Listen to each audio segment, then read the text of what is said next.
कि अमेरिका जा रहे हैं तो पिछली बार हीरा लेकर के गए थे, इस बार सोने की जंजीर ले जाइएगा। जंजीर देखकर शायद उन्हें कोई और जंजीर याद आ जाए। इस ठगी से सबसे ज्यादा अगर प्रभावित कहीं के लोग हैं तो वो गुजरात के प्रभावित लोग हैं।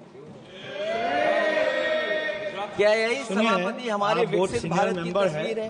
यादव जी, आप सीनियर मेंबर हैं। सभापति पार्लियामेंट्री वर्ड जो आप बोलते हैं थोड़ा सा सोच समझ के बोलिएगा। ये ठगी वर्ड जो है थोड़ा सा इसको हटा दीजिएगा। सभापति महोदय, एक दूसरी तस्वीर में हम लोगों ने देखी, महाकुंभ जो 144 साल बाद एक झूठा प्रचार किया गया। 144 साल। सभापति महोदय, बोलने दीजिए। सभापति महोदय, कुछ पॉइंट रेज करा। सभापति महोदय, ये एक मिनट रुकिए, जस्ट ए मिनट, एस्ट्रोनॉम, एक मिनट please, honourable member please, Yadav ji एक मिनट प्लीज, आप बैठिए। सभापति महोदय, यादव जी आप बैठिए, एक मिनट, आप बोलिए। संविधान का आर्टिकल 25, 26, 27 और 28 ये कहता है कि आप किसी भी रिलीजन के खिलाफ किसी प्रकार की बातें नहीं कर सकते। ये लोग एंटी हिंदू है, ठीक है, ये लोग एंटी हिंदू है, ठीक है, पूरे कांग्रेस के। I got the point, देख लेंगे सब, देख लेंगे इसको।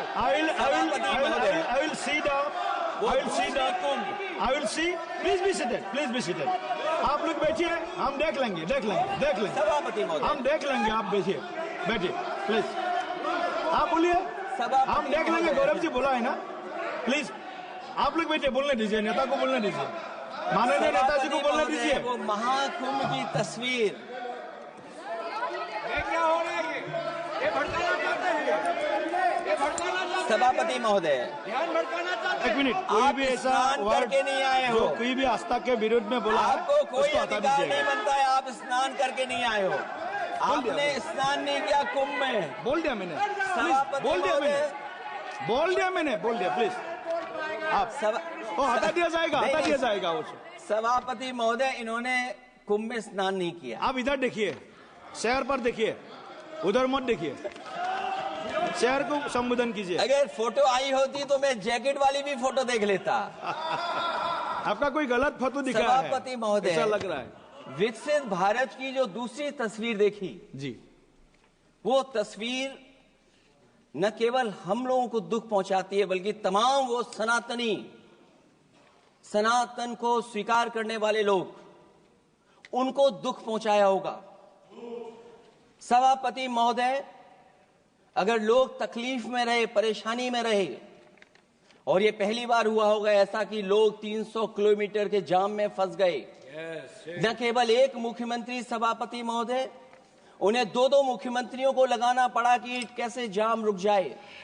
सभापति, इसके साथ साथ इन्हीं के संगठन के लोगों को जब लगा कि वो व्यवस्था नहीं बना सकते, तो इतने दिनों बाद इनके संगठन के लोगों की अपील है कि भारतीय जनता पार्टी के कार्यकर्ता बाहर आए और लोगों को सुविधा दें, परेशानी दें। ये बात तब सभापति आई है जब लोग दुख, तकलीफ, परेशानी की वजह से इनके खिलाफ चिल्लाने लगे, इनके खिलाफ बोलने लगे। सभापति महोदय, मैं ये पूछना चाहता हूं,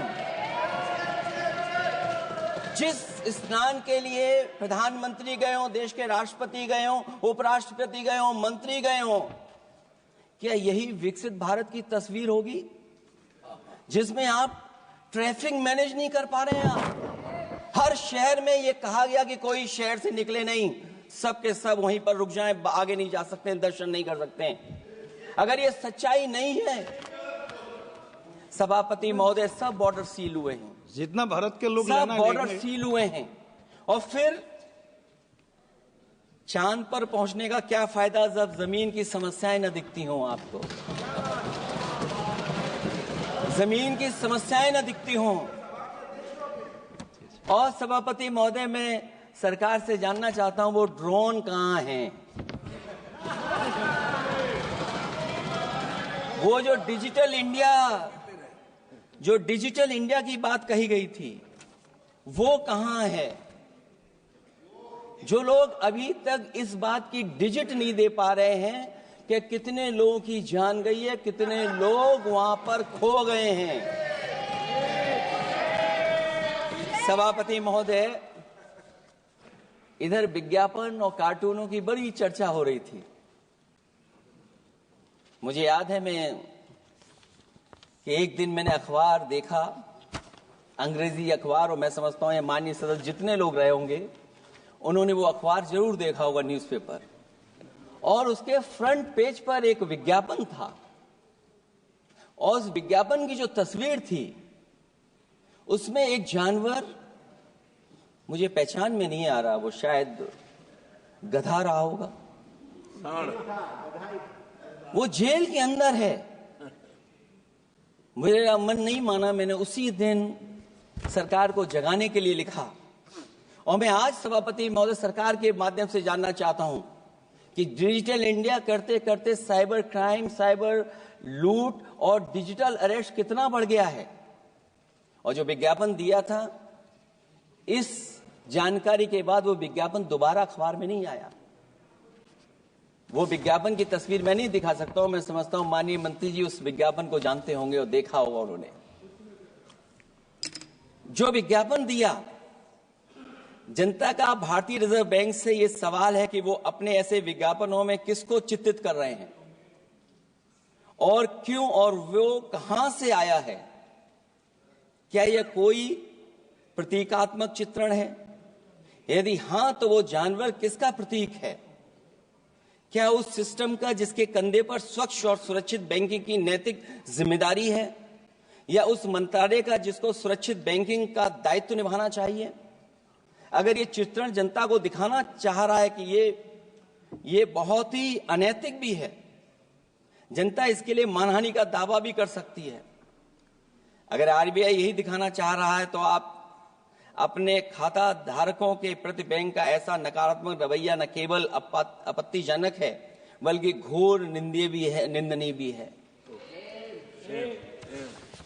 आरबीआई ऐसे विज्ञापनों से नहीं बल्कि अपने सिस्टम को चुस्त दुरुस्त करके वह जनता में बैंकिंग साक्षरता और बैंकिंग सजगता जागरूकता अभियान चलाकर जनता को सचेत और सावधान करें। उसी के बाद मैं समझता हूं जब भी हम लोग मोबाइल खोलते हैं कोई ना कोई आवाज सुनाई देती है उसके अंदर। क्या सभापति महोदय, डिजिटल अरेस्ट के माध्यम से लाखों लाख रुपया नहीं लूटा जा रहा है? आखिरकार उसके लिए जिम्मेदार कौन है? कौन जिम्मेदार है उसके लिए? जो बजट दिया है, जो बजट में बातें निकल करके आ रही हैं, बजट में पीडीए के उत्थान के लिए कुछ भी नहीं है सभापति महोदय। और जो लोग अपनी जीडीपी की न जाने कितनी कहानियां बताते थे, आज वो जीडीपी रेट क्यों कम होता चला जा रहा है? क्यों जीडीपी 6.4% के आसपास पहुंच गई है? न केवल जीडीपी बल्कि आज अगर हम 87 रुपए लेकर के ही $1 ले सकते हैं। कभी डॉलर को नीचे गिरने की कहानी कहीं किसी से जोड़ दी गई थी। आज सोचिए कितने रुपए हम इकट्ठे करते हैं तब जाकर के हमें $1 मिलता है। क्या सरकार के पास इसका कोई जवाब है? इस ग्रोथ रेट के कम होने का कारण जो सभापति महोदय मुझे समझ में आता है वो इन्वेस्टमेंट की कमी और कंजप्शन की कमी है। ये देश की आर्थिक विकास की स्थिति पर प्रश्न चिन्ह लगाता है। और यही नहीं सभापति महोदय, जो भेदभाव बढ़ता चला जा रहा है, जो खाई पैदा होती जा रही है, इन्हीं के आंकड़े बताते हैं कि खाई कितनी है। मुट्ठी भर लोगों के पास पूरे देश की संपदा पहुंच गई। जो ज्यादा लोग हैं वो गरीब हैं। उनके जीवन यापन के लिए 80 करोड़ लोगों को आपको राशन बांटना पड़ रहा है। क्या यही विकसित भारत की तस्वीर है? और फिर दुनिया में हम पर कैपिटा इनकम में कहां खड़े हैं? अगर हम केवल सरकार से सभापति महोदय आपके माध्यम से जानना चाहें कि जिन परिवारों को आप राशन दे रहे हैं उन परिवारों की पर कैपिटा इनकम क्या है? और अगर विकसित भारत की तस्वीर लेकर के ये सरकार चलना चाहती है तो कम से कम सरकार की सभापति महोदय जिम्मेदारी बनती है कि जो 80 करोड़ लोग राशन पा रहे हैं उनके आपकी पर कैपिटा इनकम क्या है?